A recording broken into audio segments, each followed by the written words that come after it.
Hola, ¿cómo están? Bienvenidos a la semana 31, día 3 de este proyecto tan interesante acerca de alcanzando nuestras metas con nuestros estudios y con nuestro esfuerzo.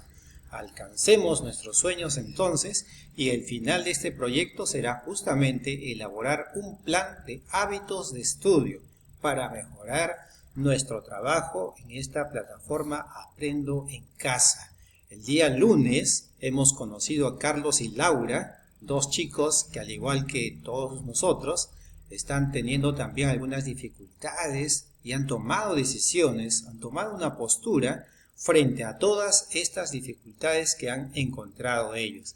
Ayer hemos conocido el caso de 4 mujeres muy valientes, 4 mujeres resilientes que no se dejaron vencer por la adversidad y lograron alcanzar sus metas, sus sueños. La actividad de hoy, ¿cómo aprende nuestro cerebro? Ese es el nombre de nuestra actividad. ¿Cómo es que aprende nuestro cerebro? El propósito de esta actividad es que vas a iniciar tu investigación acerca de cómo aprendemos los seres humanos y qué ocurre en nuestro cerebro cuando lo hacemos. ¿Qué ocurre en nuestro cerebro cuando nosotros estamos aprendiendo? Es el área de ciencia y tecnología. La meta para hoy es elaborar una ficha explicativa sobre cómo aprende nuestro cerebro. En esa ficha vamos a tratar de explicar a los demás, a los que van a leer nuestra ficha, cómo es que aprende nuestro cerebro. Pero eso lo vamos a lograr al finalizar esta actividad. ¿Qué debemos lograr una vez que terminemos? Ahí están los criterios de evaluación. Debe ser capaz de explicar que el cerebro puede desarrollarse y crecer cuando aprende cosas nuevas. También debe ser capaz de explicar que cada vez que una persona aprende y esfuerza su mente, las conexiones entre las neuronas se multiplican y fortalecen. También vas a explicar que los bebés, de tanto oír atentamente hablar a las personas que les rodean y al esforzar su mente para comunicarse, aprenden a hablar. También vas a ser capaz de relacionar el ejercicio mental, la práctica y la voluntad de esforzarse con hacerse más inteligente. O sea que sí hay maneras de mejorar nuestra capacidad intelectual, podríamos decirlo de esa forma. Comencemos entonces con la indagación. Te habrás dado cuenta tú, aunque tú no te has dado cuenta de lo que ha pasado en ti, pero sí puedes verlo en otras personas, ¿no? Si es que tienes hermanitos pequeños o has visto crecer a tus hermanos de bebés. Los bebés desde que nacen van aprendiendo, ¿no?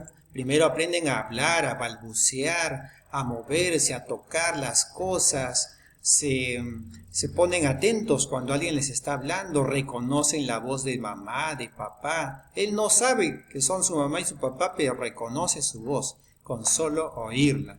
Luego podemos aprender a dibujar, a resolver problemas matemáticos más sencillos, más complicados, manejar bicicleta, manejar un scooter, tantas cosas que podemos nosotros aprender a lo largo de nuestra vida. La pregunta que siempre nos podemos hacer es, ¿y cómo hace el cerebro para aprender todo esto? ¿O qué sucede en mi mente? ¿Qué sucede en mi cerebro cuando yo estoy aprendiendo? ¿Cómo es que aprendo? Esa pregunta es justamente lo que va a iniciar nuestra indagación. Hoy la pregunta de indagación es, ¿qué procesos ocurren en el cerebro cuando aprendemos algo? ¿Qué pasa en mi cerebro? Vamos a comenzar entonces con el planteamiento de las hipótesis. Recuerda que las hipótesis o la hipótesis es en este caso una probable respuesta a esta pregunta de indagación a partir de tus saberes previos. Aquí puedes completar tú este esquema y esa será tu hipótesis. Por ejemplo, algo así. Yo creo que los procesos que ocurren en el cerebro cuando aprendemos son tal. ¿Por qué tal cosa? O sea, dar un argumento. ¿Por qué piensas tú que podría ser? Recuerda que aquí solamente se trata de presentar una hipótesis, una probable respuesta. No hay hipótesis buena, no hay hipótesis mala. Simplemente es tu hipótesis. De lo que se trata ahora, a partir de aquí, es investigar para ver si nuestra hipótesis es verdadera o es falsa y por qué razones. Entonces recuerda siempre esta pregunta, ¿no? ¿Qué procesos ocurren en el cerebro cuando aprendemos algo? Ahora formulemos el plan de indagación. Aquí te estamos facilitando también algunos esquemas. Recuerda, el plan de indagación lo revisaste también bastante profundamente cuando hicimos el cuaderno de experiencias en la semana 28 o 29, si no estoy mal. Ahí tú hiciste estos esquemas y aprendiste seguramente a corregir también tus errores. Bueno, en el plan de indagación primero tenemos que fijar un objetivo, ¿no? ¿Cuál es el objetivo? ¿Por qué estás investigando? ¿A qué le quieres dar respuesta? Anotas aquí tu objetivo. El objetivo de mi investigación es indagar acerca de, ¿no?, lo que quieres tú indagar. ¿Cuáles son las tareas o pasos o las acciones que vas a realizar para demostrar que tus hipótesis son verdaderas o quizá no lo sean, ¿no? ¿Qué acciones organizadas realizaré? ¿Qué harás primero? Probablemente primero tienes que organizar tu trabajo, ¿no? Lo primero que tienes que hacer es organizarte tú mismo, escribir tus hipótesis, hacer tu plan de indagación. ¿Qué harás luego, no? Comenzar a informarte, a recibir información de aquí, de allá, buscar en diferentes fuentes de información. ¿Y qué harás después? ¿Qué tienes que hacer con toda esta información? Lo que siempre hay que hacer, ¿no? Lo que siempre hace todo científico. Ahora analizar la investigación y dar respuesta a la pregunta y además mencionar si la hipótesis resultó siendo falsa o verdadera y por qué razón. En cuanto a los materiales o recursos, el material 1 es un texto que vamos a leer, se llama El cerebro es el centro del aprendizaje. Ese es el título del material 1. Material 2, de repente tú encuentras algún vídeo interesante también en YouTube, aquí escribes su título y el enlace. Lo mismo si tienes un libro o una página web de donde puedes encontrar información, pon ahí el nombre de la página web o el nombre del libro, el título. Anota también cómo y dónde planeas registrar la información. Esa información que vas a recabar, ¿dónde la vas a registrar? No la debes tener desordenada, ¿no? Tienes que recabar lo más importante. ¿Y dónde lo vas a organizar? Puede ser en un cuadro, y ahí explica, ¿no? Un cuadro donde voy a anotar tal cosa. O puede ser de repente un mapa mental, una tabla, lo que tú desees hacer, aquí tienes que explicar, ¿ok? Entonces ya tenemos el plan de indagación. Ahora vamos con la información. Veamos y leamos información. ¿Por qué veamos? Porque también te invito a visitar este enlace, la digitas, o si no desde la propia plataforma, está colgada, también hay un vídeo en YouTube acerca del cerebro. Es interesante porque es un vídeo sobre todo para niños. Te va a gustar verlo, te invito a verlo. Este es el título del texto que vamos a leer. El cerebro, centro del aprendizaje. Aquí lo leo a grandes rasgos, tú lo vas a leer con más calma, con más paciencia. El cerebro es el órgano principal del sistema nervioso, ya lo sabes, ¿no? Encargado de realizar muchas funciones, allí están señaladas todas. El cerebro se encarga, entre otras tareas, de nuestro aprendizaje. Qué interesante, aquí está hablando sobre el aprendizaje. La mayoría de personas no sabe mucho sobre la inteligencia, ni sobre cómo funciona esto. Ajá, qué interesante. Es verdad, hay mucha gente que todavía piensa que ser inteligente es cuando te sacas AD en matemática. Pero ¿y qué pasa, por ejemplo, con un jugador de fútbol como Lionel Messi? Él probablemente se saque 0 en matemáticas, pero es muy bueno en otra cosa, es muy inteligente en otra cosa, ¿no? Antes se pensaba que la inteligencia era solamente resolver problemas de matemática. Hoy se ha aprendido mucho acerca de las inteligencias, porque en realidad hay varias inteligencias.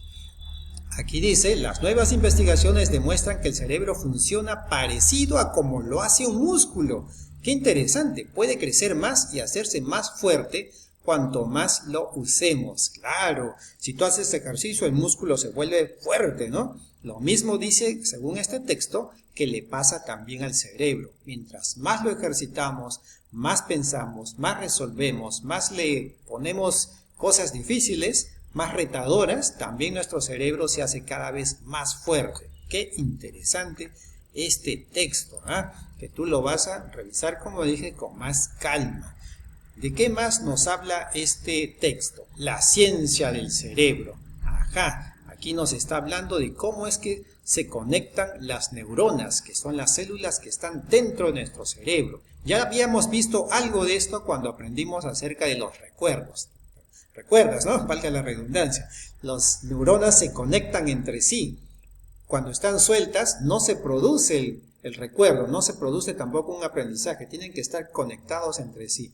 ¿Y de qué depende que se conecten más y más con más fuerza? Pues según ese texto que habíamos leído antes, era debido a las ganas que le ponemos para estudiar, o sea, nuestras emociones. Muy interesante, ¿eh? ¿Cómo se sabe que el cerebro puede hacerse más fuerte? Aquí están las investigaciones, están explicando cómo se logró. Y la clave para hacer crecer el cerebro, la práctica. Hay un dicho que dice, la práctica hace al maestro. Tú lo vas a leer entonces con más calma. Y aquí es la última parte de la información. Crecimiento de una conexión neuronal en un niño. Mira, al nacer, las neuronas del cerebro de un niño están así. Están bastante más sueltos, ¿no? Pareciera que no hay muchas conexiones. Pero mira a los 6 años, ¿qué sucede? Se ha creado como una telaraña enorme, ¿no? Y conforme pasen los años, tiene que hacerse cada vez más entretejidas esas conexiones para que nuestras neuronas se conecten rápido y aprendan de una manera veloz. Entonces, tú lo vas a leer con más paciencia. Ahora pasamos al análisis de la información. Aquí hay una serie de preguntas que no es necesario que las escribas y las respondas, sino que te van a servir a ti como una guía. O sea, si tú vas pensando en estas preguntas y las vas anotando por ahí en una hoja suelta y con esto puedes hacer tu mapa mental, tu mapa conceptual, algún tipo de organizador, te van a servir todas estas respuestas que les vas dando como material para que tú elabores al final tu ficha informativa. ¿Recuerdas? Esa es la meta, la ficha informativa. Entonces, las respuestas que les des a estas preguntas van a servirte como una materia prima, como un material indispensable para llegar a la meta de hoy. Ahora revisa, terminaste esa fase del análisis de la información, revisa si tu hipótesis es verdadera o falsa. Así puedes escribir algo así en el cuaderno. Mi hipótesis es verdadera o es falsa, ¿por qué? ¿Ok? Si es verdadera es porque coincidiste en algo con lo que has encontrado, ¿no? Pero es falsa de repente porque es totalmente diferente a lo que tú pensabas. Recuerda, acá no se trata de sacar C porque tu hipótesis es falsa, simplemente de escribir por qué es verdadera, por qué es falsa. Y ahora escribe tus conclusiones y argumentos. Las conclusiones o argumentos se refiere a la respuesta a la pregunta de indagación, ¿no? La pregunta es cómo el cerebro procesa la información, ¿no? Cómo el cerebro aprende, ¿no? A eso se refería. Entonces tú escribes acá tus conclusiones, una o dos conclusiones, y también uno o dos argumentos. Si hay una conclusión, puedes dar varios argumentos, dos conclusiones, también puedes dar varios argumentos. Es decir, basándote en la información que has leído, tienes que defender tus conclusiones. De eso se trata. Ahora pasemos ya a la meta entonces, a lograr la meta. ¿Recuerdas? Elabora una ficha informativa sobre los procesos que ocurren en el cerebro cuando se aprende. Usa las ideas que has encontrado en el texto, como por ejemplo las neuronas, las conexiones entre las neuronas, el ejercicio mental, la práctica para desarrollar la inteligencia. Se necesita de práctica, decía el texto, ¿no? Cometer errores. ¿Siempre es malo cometer errores? Para nada, ¿no? Los errores nos pueden ayudar más bien. Esfuerzo para dar solución, etcétera. Varias cosas tú puedes ir agregando. Más o menos, mira, no es la ficha, pues por supuesto que vas a elaborar, pero esto es una ficha informativa. Tiene un título, tiene partes, tiene imágenes. Mientras más llamativo y más simplificada, más reducida sea la información que presentes, mucho más vistosa será, ¿no? Algo así tienes que producir entonces con toda la información que has recopilado, que has recogido acerca de qué ocurre en nuestro cerebro cuando aprende. Eso es lo que tienes que entregar como evidencia a tu profesor o a tu profesora. Y no te olvides siempre de evaluar tu trabajo con los criterios de evaluación. ¿Explicaste que el cerebro puede desarrollarse y crecer cuando aprende cosas nuevas? ¿Sí o no? Igual con los demás criterios de evaluación. Recuerda que se trata de que tú mismo te evalúes para que seas una persona resiliente, ¿no? No te dejas vencer por la adversidad. Si te está costando un poquito desarrollar esto, esfuérzate, sigue para adelante, aprende de tu error. Muchísimas gracias entonces por su atención. Gracias a todos, chicos. Que Dios les bendiga.